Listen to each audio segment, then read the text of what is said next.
Good afternoon students and welcome to my channel Easy Geometry with Raj. Today we are going to see the question number 7.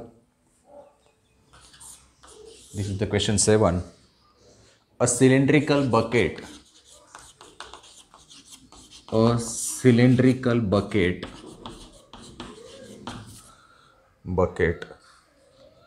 of diameter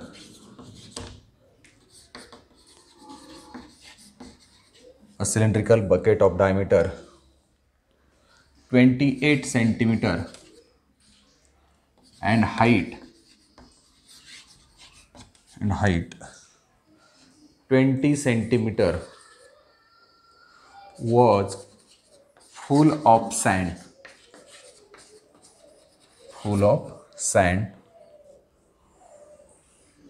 when the sand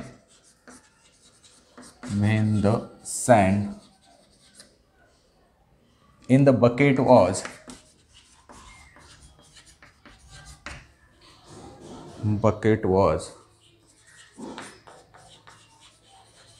poured on the ground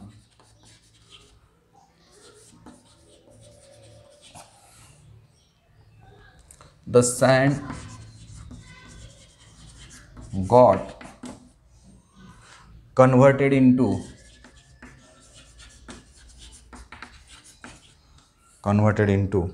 a shape of a cone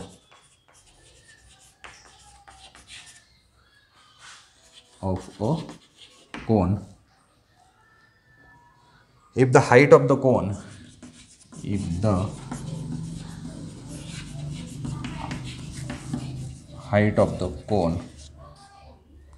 was 14 centimeter.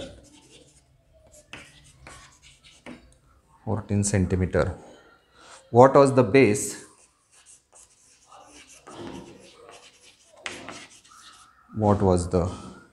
Area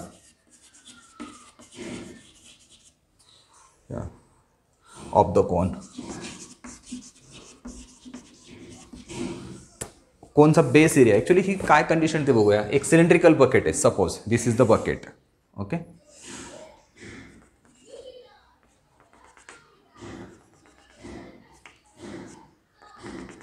this is bucket. Okay, cylindrical bucket. काय काय दिलं ते बकेटचं? Diameter देऊन ठेवले. Diameter is 28 centimetre. मग इथे घेऊया आपण इकडे diameter of bucket is equal to 28 centimetre. मग त्याची रेडियस मानूया.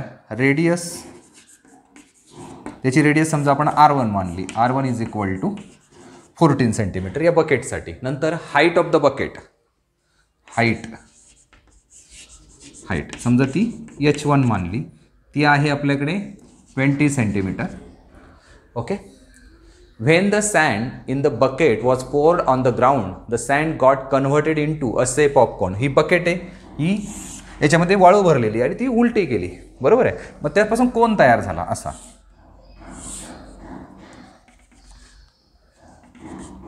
या पद्धतीने इथून इथपर्यंत ही रेडियस असेल, ही त्याची परपेंडिक्युलर हाईट असेल.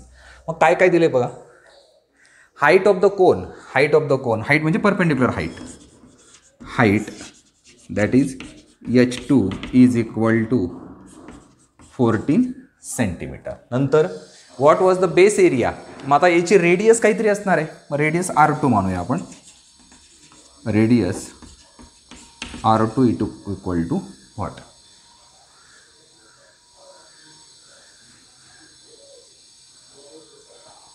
Okay, radius R2 equal to what? आणि आपल्याला काढायचं आहे त्याचा बेस एरिया. बेस एरिया म्हणजे काय? बेस एरिया म्हणजेच ए इज इक्वल टू पाय R2 स्क्वेअर. हा त्याचा बेस एरिया असणार आहे. ओके. मग आता या ठिकाणी अशा पद्धतीने आपण ते देऊन ठेवले. क्वेश्चन तुमच्या लक्षात आलं असेल की आपण नेमकं सॉल्व काय करायचं आहे.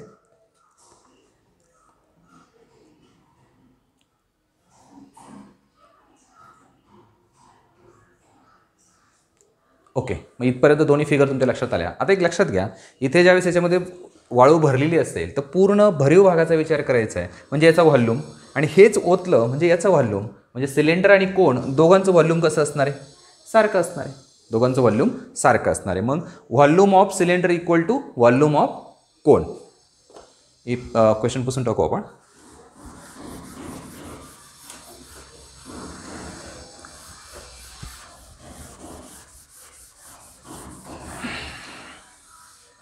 व्हॉल्यूम ऑफ सिलेंडर,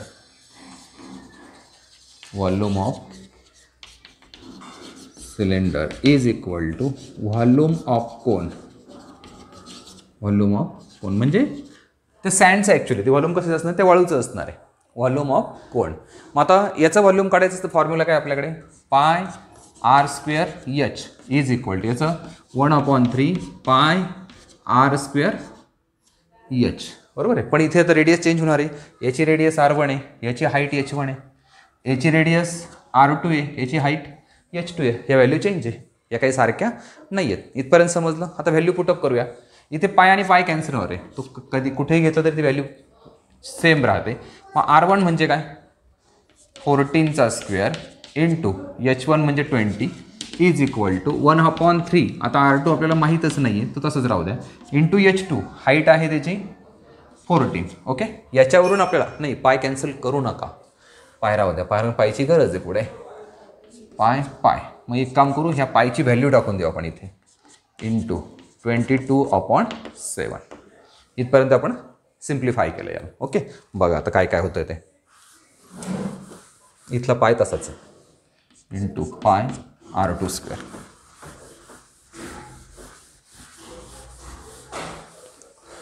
आता बघा इकडं 14चा स्क्वेअर आहे, इकडे 14 आहे, हा 14 आणि स्क्वेअर गेला. नंतर उरलं काय बघा आता, 22/7 इंटू 14 इंटू 20 इंटू हा 3 मल्टिपल इज इक्वल टू पाय R2 स्क्वेअर. आणि हा पाय R2 स्क्वेअर म्हणजे काय, a base of area, base of area of base of cone. मला पण आपण म्हणा ठीक आहे, शेवटच्या जग घेऊ आपण ते. आता इथं सिम्प्लिफिकेशन काय होऊ शकतं, 7 × 7 7 2 14. उरलं काय, 44 गुणिले 20 60 बरोबर ए. देअरफॉर 0 6 चोक 24 2 24 2 सेंटीमीटरचा स्क्वेअर, कारण तो एरिया आहे, इज इक्वल टू एरिया. आणि ए म्हणजे आपण काय मानलं होतं, area of base area, base area of cone. Therefore base area of cone is 2640 centimetre square. अशा पद्धतीने आपण त्याची व्हॅल्यू फाइंड आउट करू शकतो.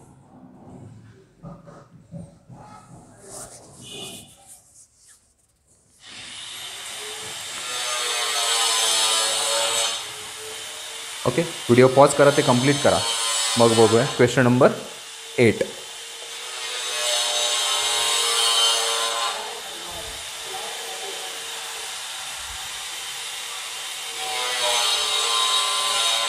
Okay.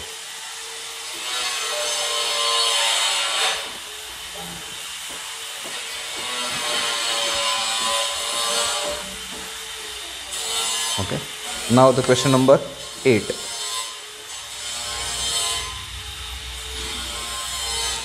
The radius of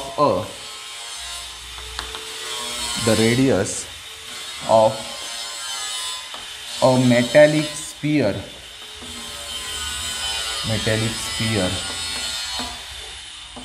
is 9 centimeter. It was melted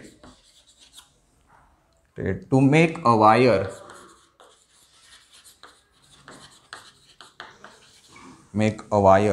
of diameter 4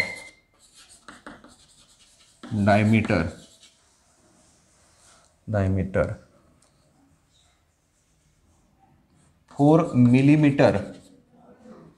Find the length of the wire. Find the length of wire. वायरची length आपल्याला find out करायची. आता काय काय दिले ते लक्षात घ्या.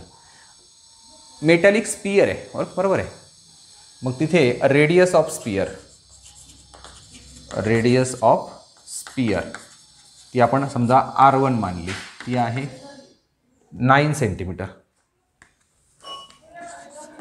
रेडियस ऑफ स्पीयर आहे 9 centimetre. It was melted to make a wire of diameter of wire, diameter of wire 4 millimetre. आता जर सेंटीमीटर करायचं असेल तर 1 सेंटीमीटर इक्वल टू 10 मिलीमीटर, म्हणजे 10ने डिवाइड करा.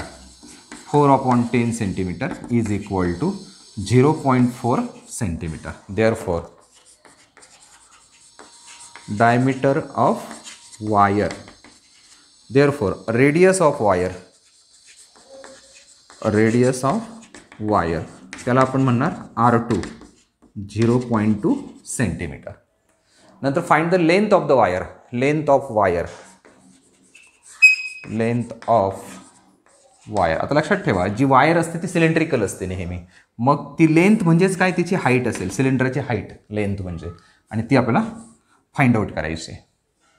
ओके, मग आता एक लक्षात घ्या, स्पियर मेल्ट केला आहे, तो भरीव असणार आहे आणि त्याच्यापासून भरीवच वायर तयार केली आहे, म्हणजेच काय, दोघांच्या व्हॉल्यूमचा विचार करायचा.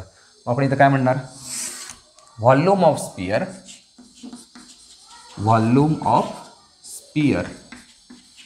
Is equal to volume of wire. आणि स्पियरचं व्हॉल्यूम काढायचं असेल तर 4/3 पाय r³ हा फॉर्म्युला आहे, बरोबर आहे. पण इथे रेडियस काय मानतोय आपण, R1 म्हणजे हे R1³ is equal to volume of wire म्हणजे सिलेंडर पाय r² h हा फॉर्म्युला आहे. पण आपण रेडियस काय मानली आहे, R2. इथे R2 पुटअप करा, पाय आणि पाय कॅन्सल झाला. 4/3 इंटू R1चं क्यूब, R1 म्हणजे 9, 9 इंटू 9 इज इक्वल टू R2चा स्क्वेअर, R2 आहे 0.2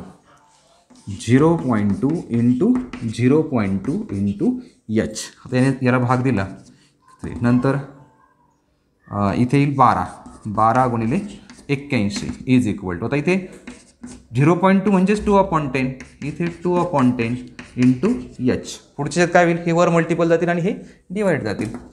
12 इंटू 81 इंटू 10 म्हणजे into 10 divided by 2 into 2 is equal to h.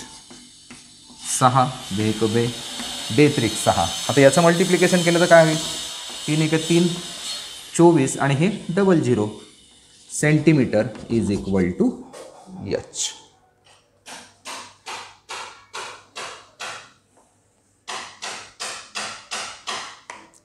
आता एक लक्षात घ्या, हे आलं सेंटीमीटरमध्ये. याचं जर आपल्याला मीटर करायचं असेल तर 1 मीटर इक्वल टू 100 सेंटीमीटर, म्हणजे 100ने डिवाइड करा.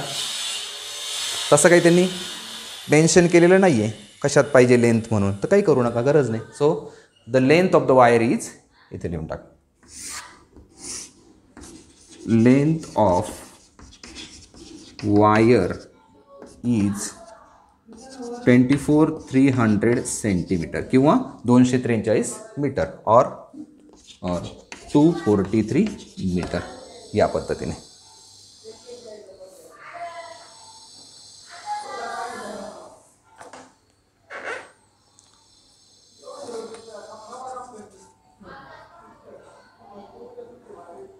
या पद्धतीने आपण एक एक स्टेप करत गेलो, कम्पेअर करत काय नेमकं काढायचं आहे, म्हणजे व्हॉल्यूम आहे का, किंवा कर्व सरफेस एरिया आहे का, टोटल सरफेस एरिया आहे, हे जिथे आपल्याला समजलं तिथे एक्झाम्पल सॉल्व करणं सोपं असणार आहे. ओके, व्हिडिओ पॉज करा, ते कंप्लीट करा. बघूया question number 9.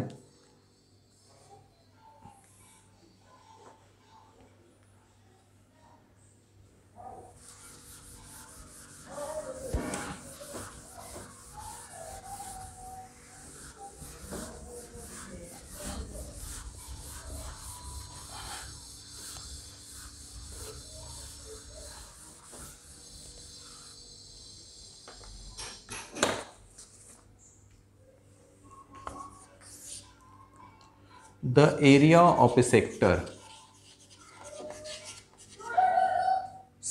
of a circle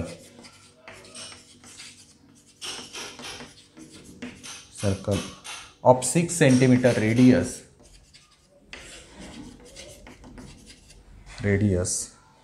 is 15 pi square centimeter. Find the major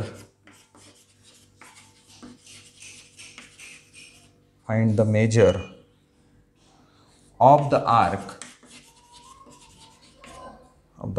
and length of the arc corresponding to the sector. तर काय काय दिलं आहे ते एकदा व्यवस्थित समजलं पाहिजे. बघा,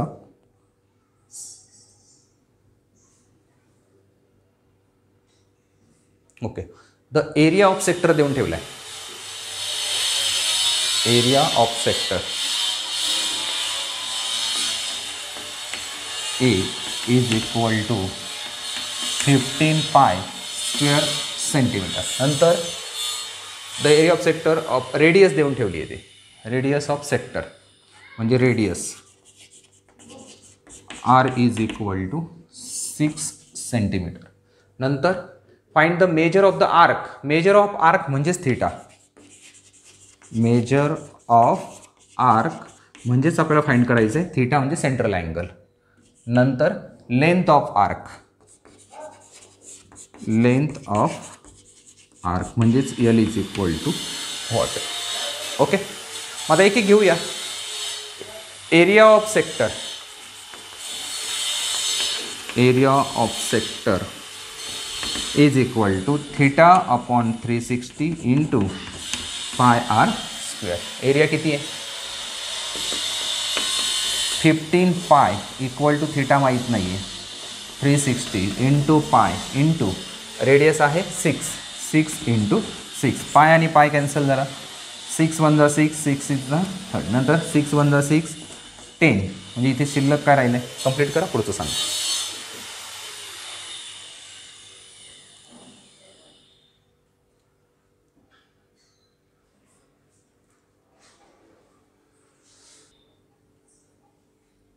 ओके, कंप्लीट केलं असेल तुम्ही. त्याची पुढची स्टेप बघूया.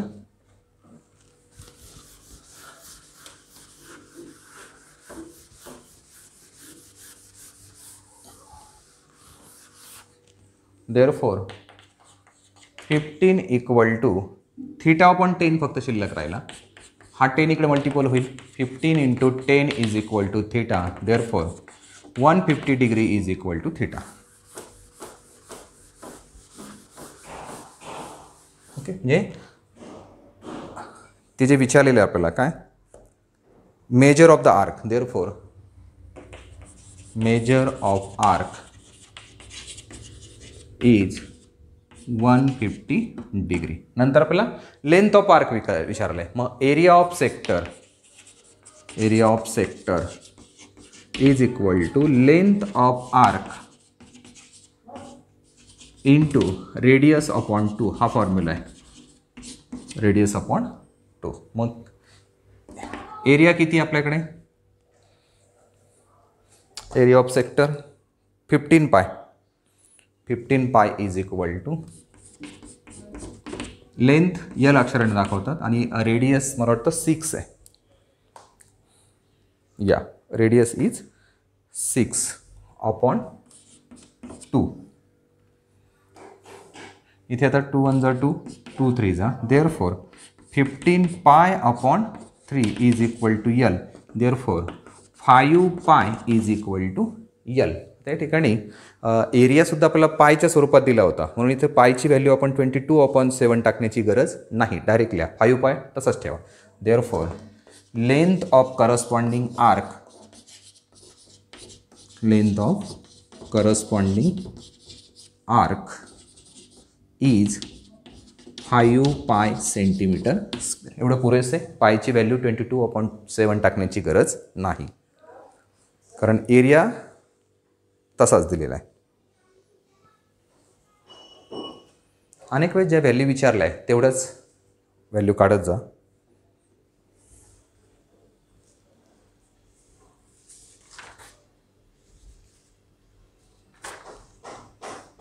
ओके, ते कंप्लीट करा.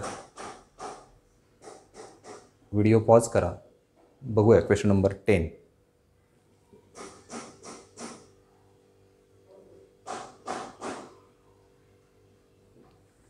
Question number 10.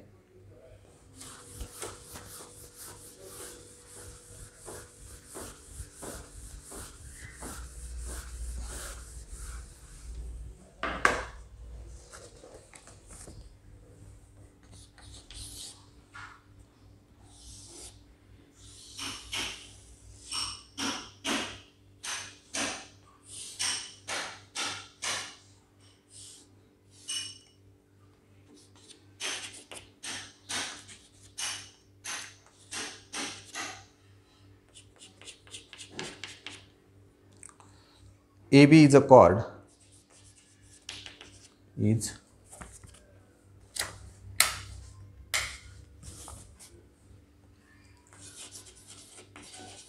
AB is chord. PA, P is center. P is center. PA is equal to 8 centimeter. Distance of chord. Distance of chord from center. From center. Distance of chord from center. आता या ठिकाणी कुठलाही point दिलेला नाही आहे. आपल्या सोयीसाठी आपण इथे डी घेऊन टाकूया. P D. इथे काय घेतलं आपण? डी घेतला.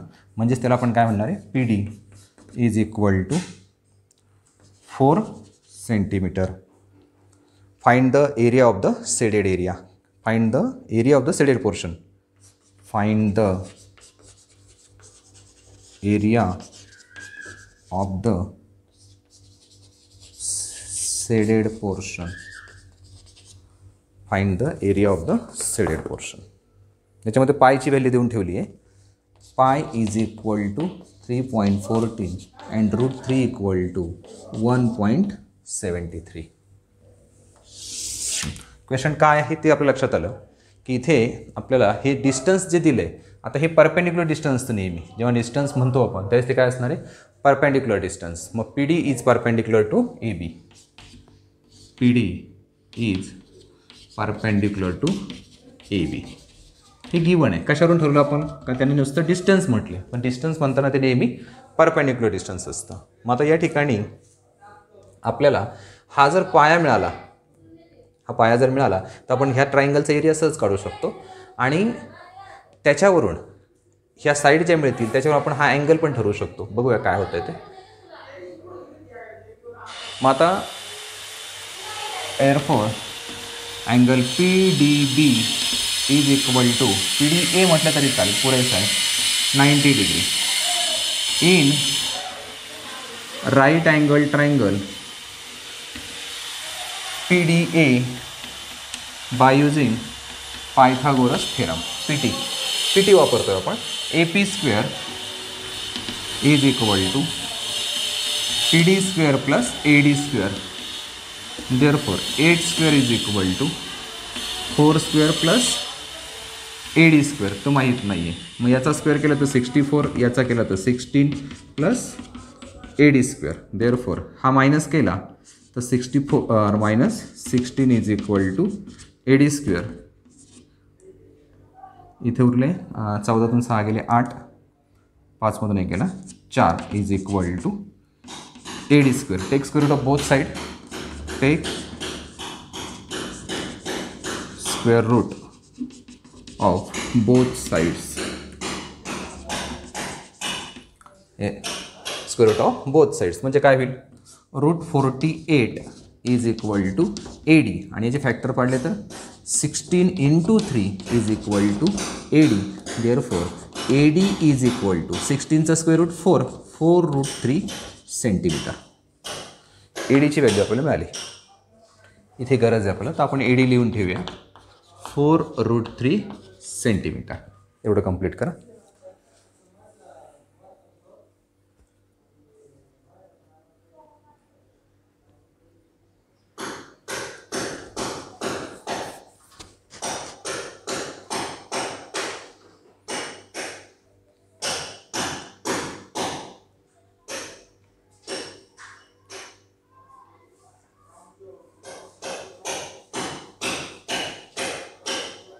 AD मिळालं आपल्याला 4√3. त्याच्यावर आपण ट्रायंगलचा एरिया काढू शकतो. ओके, हे कंप्लीट झालं असेल बघा.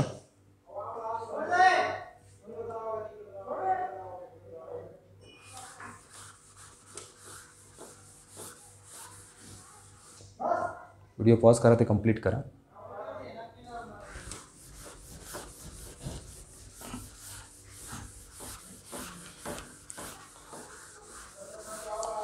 आता इथे area of triangle APB is equal to 1/2 into base into height. Base into height. Therefore A is equal to 1/2 into base आपण मानणार AB. हां, इथे एक नंतर घेऊ आपण, एक वाक्य ॲड करणं गरजेचं आहे. आता इथे हा परपेंडिक्युलर आहे. A perpendicular drawn from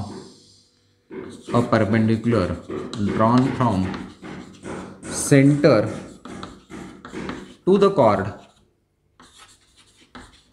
centre of circle म्हणतो खरं तर आपण, पण ॲक्च्युली इथे सर्कलचं स्टडी करतोय म्हणून centre to the chord bisects the chord. तो कॉर्डला बायसेक्ट करण्याचं काम करतो, म्हणून AB is equal to 2AD is equal to 2 into 4√3. That is AB is equal to 8√3 centimetre. मग आता आपला एरिया ऑफ ट्रायंगल घेता येईल. Area of triangle APB 1/2 into base into height. मग काय होईल? 1/2 बेस मानतोय आपण AB आणि हाईट मानतोय PD. 1/2 इंटू AB आहे 8√3 इंटू PD आहे आपल्याकडे 4. मग 2 1 जा 2, 2 2 जा 4, म्हणजेच 8 into 2 16√3 centimetre square. Therefore area of triangle APB is equal to 16√3 centimetre square.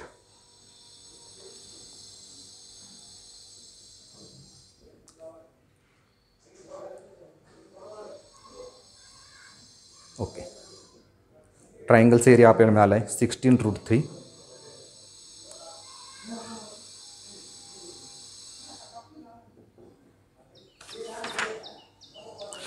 इथे आपण थोडं सिम्प्लिफाय केलं आणि समजा √3ची व्हॅल्यू टाकून दिली इथे तरी चालेल. काय होईल?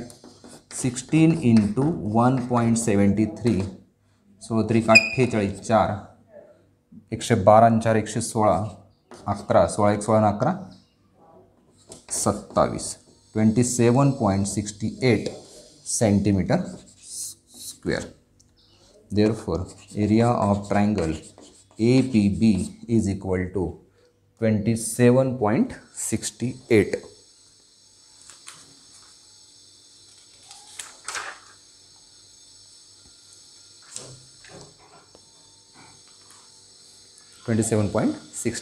ओके, मग आता पुढचा प्रश्न आपला उरला आहे. आपल्याला सेक्टरचा एरिया काढायचा आहे. मग सेक्टरचा एरिया काढण्यासाठी सेंट्रल अँगल माहीत असणं गरजेचं आहे. थीटा म्हणजे अँगल APB माहीत करणं गरजेचं आहे. त्यासाठी काय करायचं ते लक्षात घ्या. झालं असेल, व्हिडिओ पॉज करा.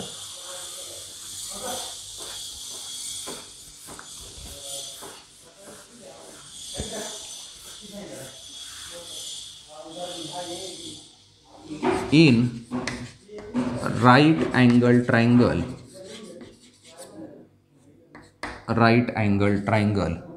PDA. या PDAचा जर विचार केला तर इथे बघा आपण असा विचार करतो, ह्या दोन साईडचा हा जो अँगल आहे याला समजा आपण अँगल हा जो आहे याचा साईन जर काढला आपण, sine angle PAB is equal to opposite upon hypotenuse PD upon PA is equal to 4/8 is equal to 1/2. But साईनची कुठली व्हॅल्यू कोणत्या अँगलसाठी 1/2 असते? 30. But sine 30 degree is equal to 1/2. Therefore angle PAB is equal to 30 degree. म्हणजे हा जो angle आहे हा आपल्याला 30 मिळाला.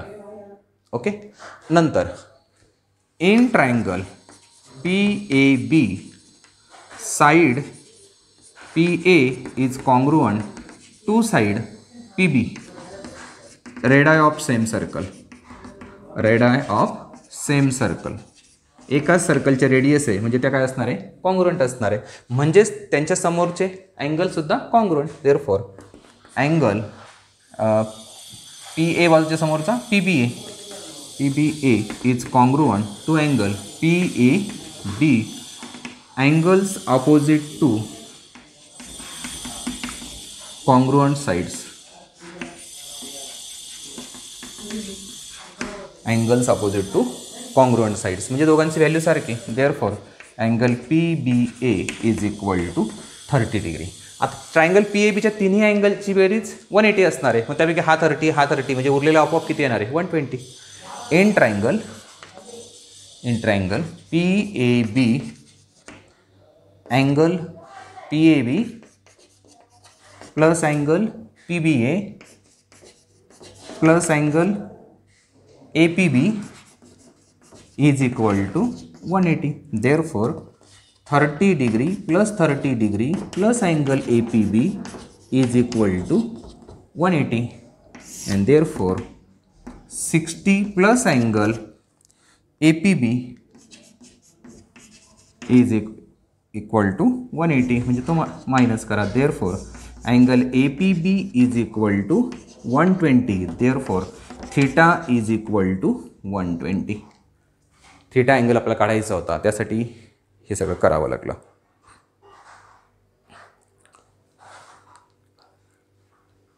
Theta is equal to 120. मग आता एरिया ऑफ सेक्टर आपण काढू शकतो. ठीक आहे, व्हिडिओ पॉज करा, ते कंप्लीट करा.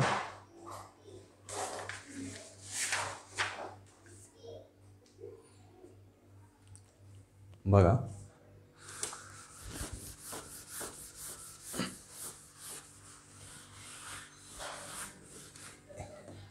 Area of sector P dash,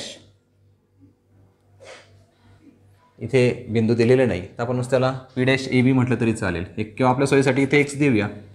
A X B is equal to theta upon 360 into pi R square is equal to 120 upon 360 pi 22 upon 7. फायदा होणार नाही कारण रेडियस 8 आहे आपल्याकडे, तर इथे 3.14च घ्यावं लागेल. 3.14 इंटू रेडियस 8 इंटू 8. हा 0 गेला, हा 0 गेला, 12 1 12, 12 3 36. 3ने भाग जाणार नाहीच आहे, किंवा इथे देऊन टाकू, जाऊ शकतो. 3 1 3, 3 1 3, 3 चौक 12, 2 20, 3 सक 18, 3 सक 18. रिकरिंग येणार आहे ते.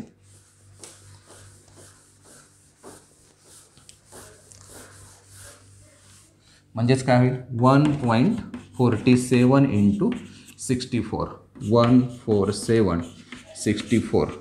4 7 28, 2 16 2 18, 5 0, 7 सकम 42 4, 24 4 28, 2 6 1 6 2 8, 8 10 14 9. म्हणजेच उत्तर आलं 94.08 centimetre square. Therefore, area of sector AXB is equal to 94.08. आता जो शेडेड पोर्शन आहे तो सेगमेंट आहे.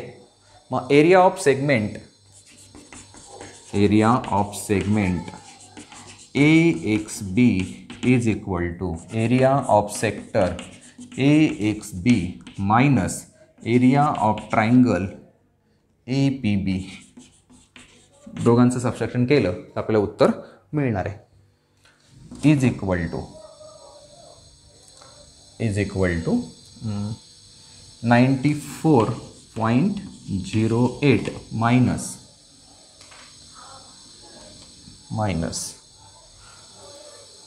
ट्रायंगलचा एरिया 27.68.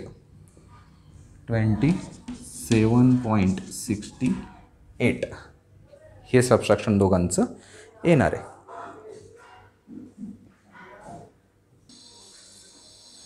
आता इथलं एक छोटंसं करेक्शन लक्षात घ्या. जसं आपण इथे 3ने डिव्हाइड करतोय तर काय होईल बघा, 3 1 जा 3 बरोबर आहे. पण डेसिमल पॉईंट आला 1ला जात नाही म्हणून 0 घ्यावा लागेल, मग 14 घेता येईल आपल्याला. डायरेक्ट आपण 3 चौक 12 म्हणू शकत नाही, तिथं 0 महत्त्वाचं आहे. 3 चौक 12 नंतर 2 मिळले 3 चौक 18 या पद्धतीने. म्हणजे इथे येताना ही जी व्हॅल्यू येणार आहे ही काय येणार आहे 0 आणि ह्याचा 1 धरून हा 5 1.05 हे करेक्शन लक्षात घ्या. म्हणजे ही व्हॅल्यू चेंज होणार आहे. ही व्हॅल्यू काय येते बघू आपण 105 आणि 64 5 चौक 20 4 0 6 35 6 0 2 7 6 म्हणजेच याचं उत्तर आहे 67.20. हा इथला फरक लक्षात घ्या 67.20. आता हे थोडंफार पॉईंटमध्ये कमी जास्त होऊ शकतं कारण 3 डिवाईड करताना किंवा काही घेताना 22/7 घेतील किंवा नंतर डिवाईड करतील मल्टिप्लिकेशन नंतर. तर यातल्या पॉईंटमध्ये थोडाफार फरक पडू शकतो, त्याला काही फारसा फरक पडत नाही, मार्क कम पूर्ण मिळतात. मग आता इथे 67.20 मायनस ट्रायंगलचा एरिया 27.68. आता सबस्ट्रॅक्शन करूया. 67.20 27.68 10तून 8 गेले 2 12मधून 7 गेले 5 17मधून 8 गेले 9 आणि इथे 3 39.52 सेंटीमीटर स्क्वेअर. बरोबर आहे का?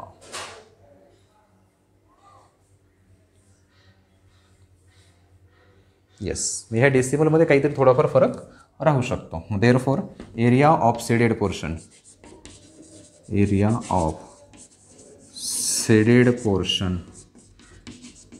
Is equal to 39.52 centimetre square.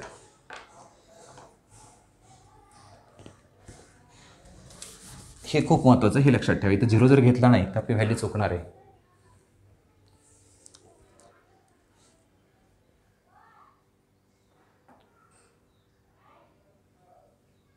Okay, ती कंप्लीट करा, व्हिडिओ पॉज करा आणि बघूया पुढचा क्वेश्चन नंबर 11 काय काय दिले ते.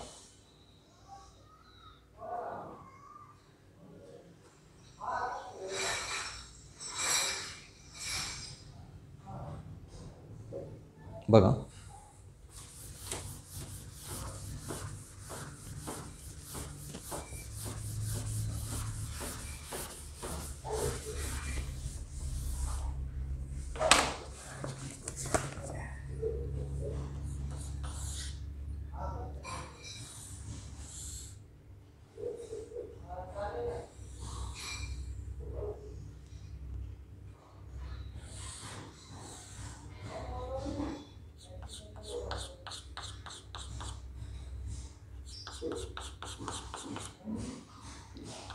P, B, A, D and Q आणि इथे आणखी एक कर्व दिला आहे असा. हा पण पोर्शन शेडेड केला आहे आणि इथे एक्स आहे इथे कुठेतरी. ओके, आणि इथला हा जो पॉईंट आहे तो C आहे. काय दिलं आहे बघा in figure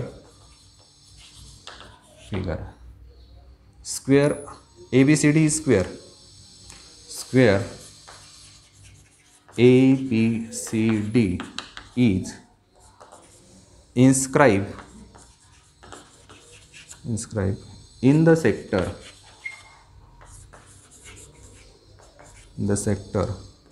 A dash PCQ. The radius of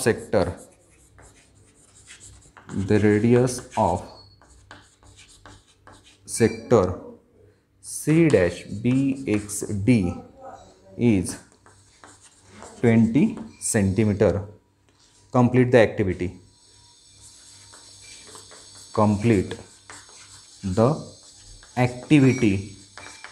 To find area of shaded region.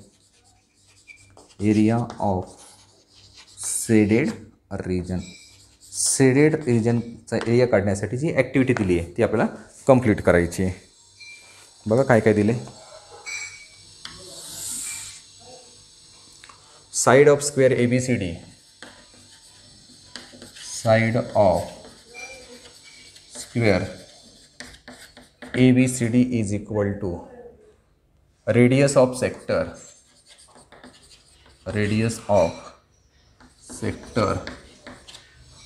C dash DXD is equal to box दिला आहे आणि सेंटीमीटर म्हटलं आहे. बघा साईड ऑफ स्क्वेअर ABCD, स्क्वेअरची साईड रेडियस ऑफ CBD 20 आहे, म्हणजे स्क्वेअरची साईडसुद्धा 20 सेंटीमीटर पहिलं. नंतर area of square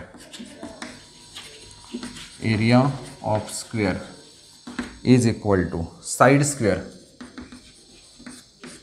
is equal to 20 square is equal to 400 centimetre square. Area of square घेतलेला 400 centimetre. This is the equation 1. Area of shaded region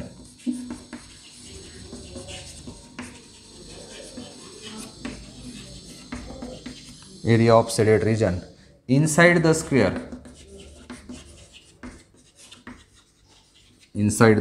square is equal to area of square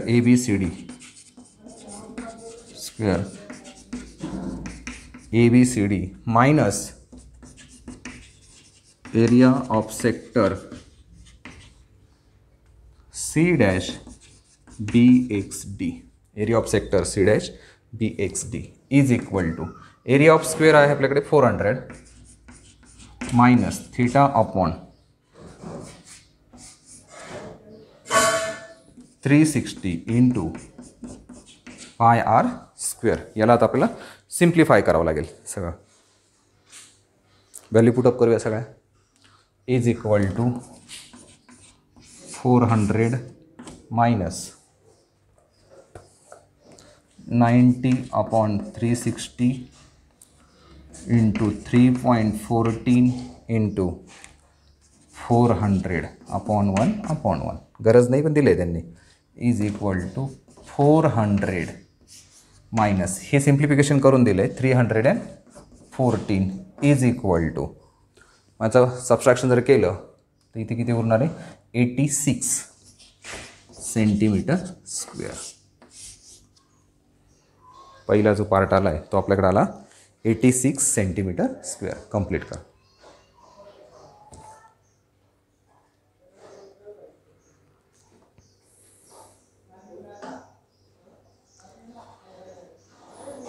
okay, video pause करा, ते complete करा.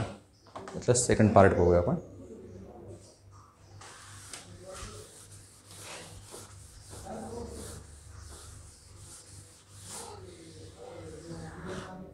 ठीक आहे, फिगरची गरज पडणार नाही.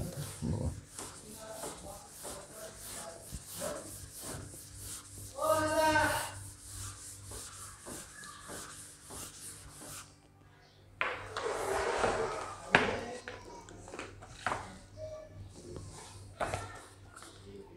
नंतर radius of bigger sector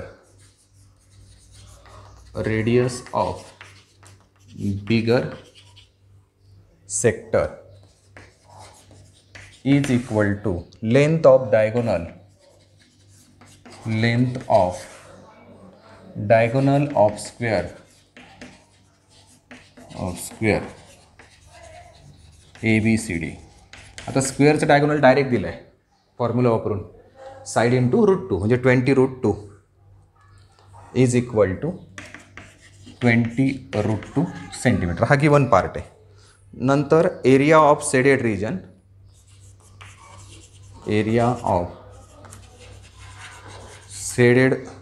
regions outside the square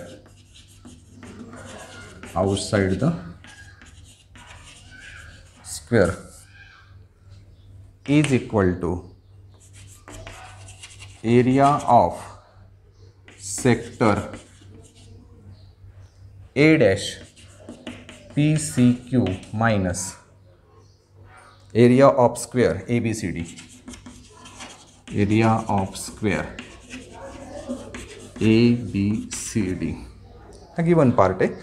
is equal to area of sector A dash P C Q minus area of quadrilateral A B C D is equal to, इथे area theta upon 360 into pi R square minus area of square आपल्याला माहिती आहे 400 centimetre square ही बॉक्समध्ये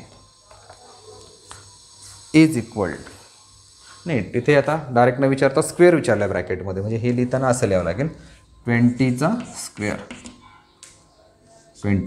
square okay is equal to 90 upon 360 into पायचं 3.14 आणि radius म्हणजे 20√2 into 20√2 minus 20चा square.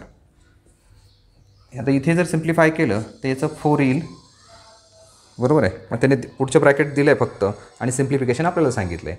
आता इथे एक लक्षात ठेवा, इथे 4 आला हा तसाच राहिला.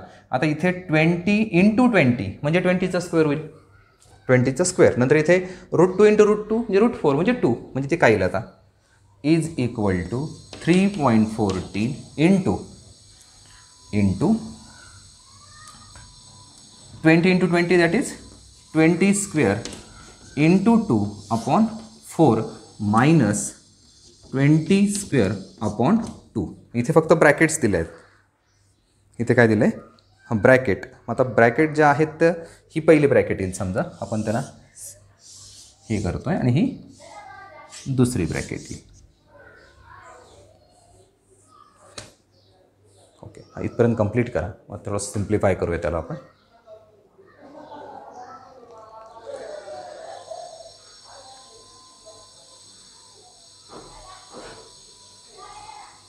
एक काम करू, इथे आपण स्क्वेअर जरी नाही केला किंवा डायरेक्ट 4 लिहिले तरी काय अडचण नाही, पुढे सोपं होईल सगळं. इथे 400 लिहूनच टाकू ते, याची काय आता गरज पडत नाही तशी आपल्याला. प्रत्येक ठिकाणी 400 करूया, 400 आणि इथे सुद्धा 400 म्हणजे या 4ने डायरेक्ट त्याला डिवाईड करता येईल. हा आपण 1 पण घेण्याची गरज पडणार नाही पुढच्या सिम्प्लिफिकेशनला. एवढंच लिहा फक्त. बघूया पुढचं सिम्प्लिफिकेशन. झालं असेल लिहून, व्हिडिओ पॉज करा.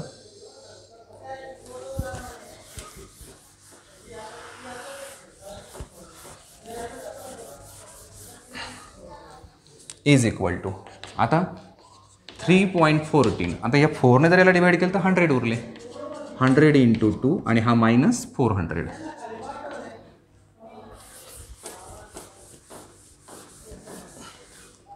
शेवटचं उत्तर काही याने जर याला मल्टिपल केलं तर 2 डेसिमल निघून जातील. 314 गुणिले 2 628 वजा 400 is equal to 228 centimetre square.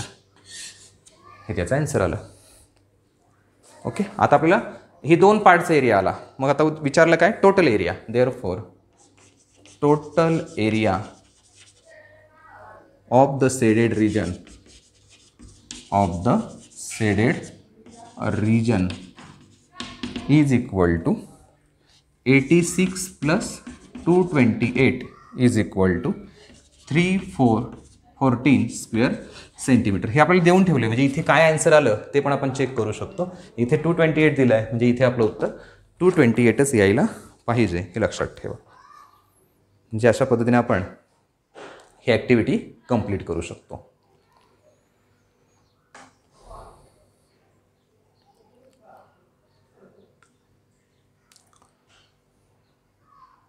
Okay, complete करा, व्हिडिओ पॉज करा आणि यातला शेवटचा क्वेश्चन बघूया आणि सिलेबसचा पण शेवटचा क्वेश्चन. म्हणजे ही चॅप्टर संपेल, आपले 7 चॅप्टर बरोबर कंप्लीट होती. मग बघूया काय करायचं ते.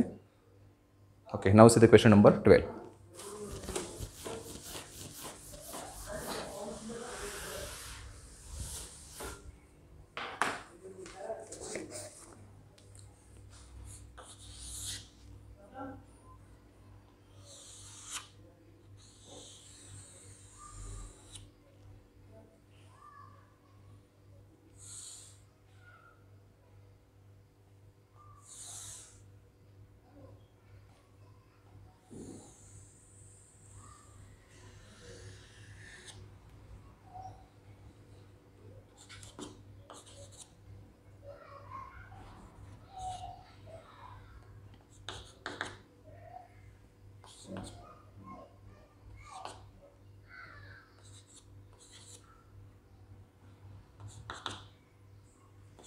काय काय दिले ते बघा.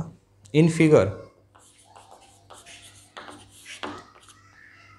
टू सर्कल्स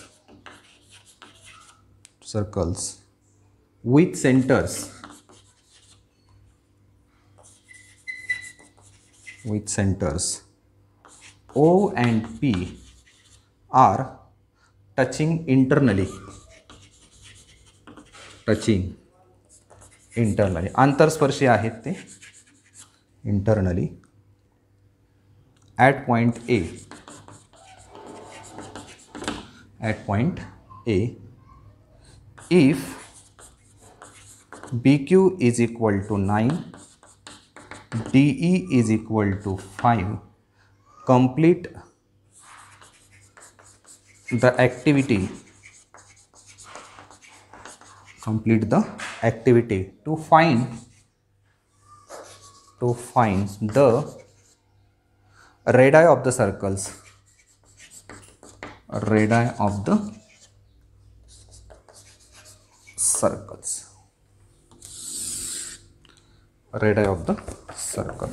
बघा काय काय दिलं ॲक्टिव्हिटीमध्ये. Let the radius of the bigger circle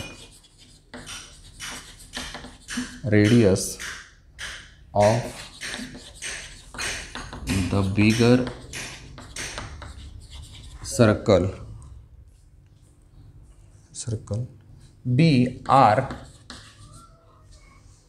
and that of smaller circle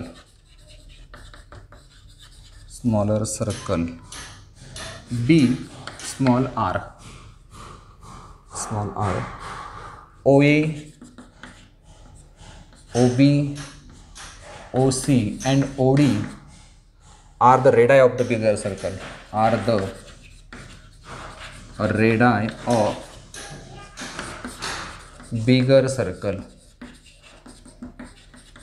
हे बिगर सर्कलच्या रेडियस आहेत. Therefore OA, OB, OC and OD are equal to capital R. Therefore, PQ is equal to PA is equal to small r. आणि पुढे दिले आपल्याला OQ is equal to OB minus BQ is equal to box आणि OE is equal to OD minus DE is equal to box. बघू आपण आता काय काय दिले ते. आता इथे आपण जर फिगरचं ऑब्झर्वेशन केलं तर OB म्हणजे कॅपिटल R, बरोबर आहे, आणि OQ म्हणजे OQ किंवा BQ. BQ 9 देऊन ठेवलं आपल्याला आणि आपल्याला काढायची OQ म्हणजेच कॅपिटल R मधून या पूर्ण याच्यातून हे वजा केलं तर हे मिळणार आहे, म्हणजे कॅपिटल R मायनस 9 आणि OE म्हणजे वरचा भाग, त्याचा जर विचार केला तर OD मधून DE मायनस करायची. OD आहे आपल्याकडे कॅपिटल R मायनस 5. या दोन व्हॅल्यू आपल्याला मिळाल्या, R मायनस 9, R मायनस 5. इथपर्यंत कंप्लीट करा, मग बघूया. पुढे फक्त सिम्प्लिफिकेशन आहे.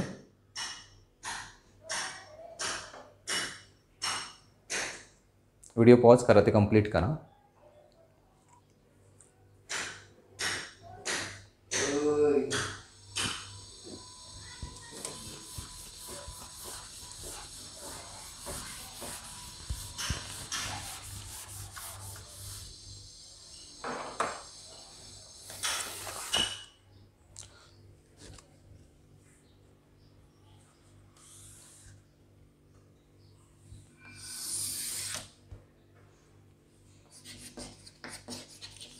As the chords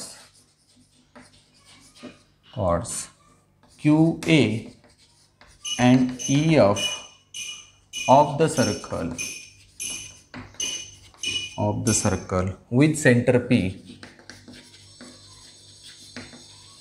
intersect in the interior of the circle circle. So by the property of internal division of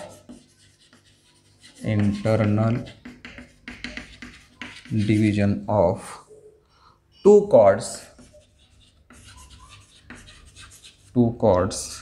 of a circle आता ह्या ज्या कॉर्ड्स आहेत त्यांचं ज्यावेळेस इंटरनल डिव्हिजन होतं त्याचा वापर आपण करणार आहे. मग इथे दोन कॉर्ड आहेत, ए बी कॉर्ड आणि डी सी कॉर्ड. ओ त्यांचा इंटरसेक्शन पॉईंट आहे. मग त्यापासून जे दोन पार्ट होतील कोणते, ओ क्यू आणि ओ ए, त्यांचं multiplication O Q into O A is equal to O E into O F. O Q O Q into O A आणि O E into O F. Small सर्कलसाठी आपण विचार करतोय. मग पुढं काय, एक बॉक्स दिला आहे,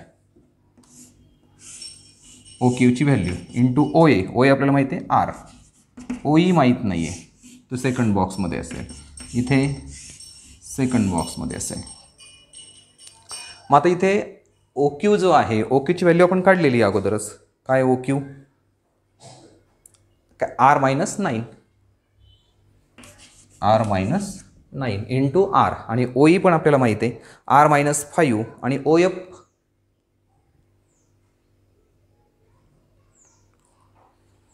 ओ ई आणि ओ एफ ते दोन्ही सारखे असणार आहेत, म्हणजेच आर मायनस 5 आर मायनस 5.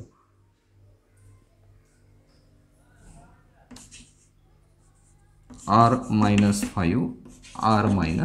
5 या पद्धतीने आपण फक्त व्हॅल्यू पुटअप केल्या आणि सिम्प्लिफाय करूया काय होईल ते. देअरफॉर आरने मल्टिपल केलं तर आर स्क्वेअर मायनस 9R, इथे R minus 5 into R minus 5 म्हणजे त्याचा स्क्वेअर म्हणजे काय, आरचा स्क्वेअर मायनस 10R प्लस 25. हे अगोदरच आपल्याला देऊन ठेवलं, इथे कुठेही ब्रॅकेट नाही आहे. मग आता हा आर स्क्वेअर कॅन्सल झाला, ओके, तो मायनस 10 इकडे आला म्हणजे प्लस झाला. मग minus 9R plus 10R is equal to 25. इथे काय उरलं फक्त 10R इक्वल टू 25. इथे ब्रॅकेट देताना डायरेक्ट शेवटच्या उत्तराला दिलं आहे. 10ने डिवाइड करा, R इक्वल टू 2.5 सेंटीमीटर ही आरची व्हॅल्यू. इथे ब्रॅकेट दिली शेवटी, मध्ये सिम्प्लिफिकेशनला ब्रॅकेट नाही आहे. अजून एक पार्ट त्याचा राहिला आहे, इकडचं झालं असेल तर आपण इकडे लिहूया ते. बघा इकडे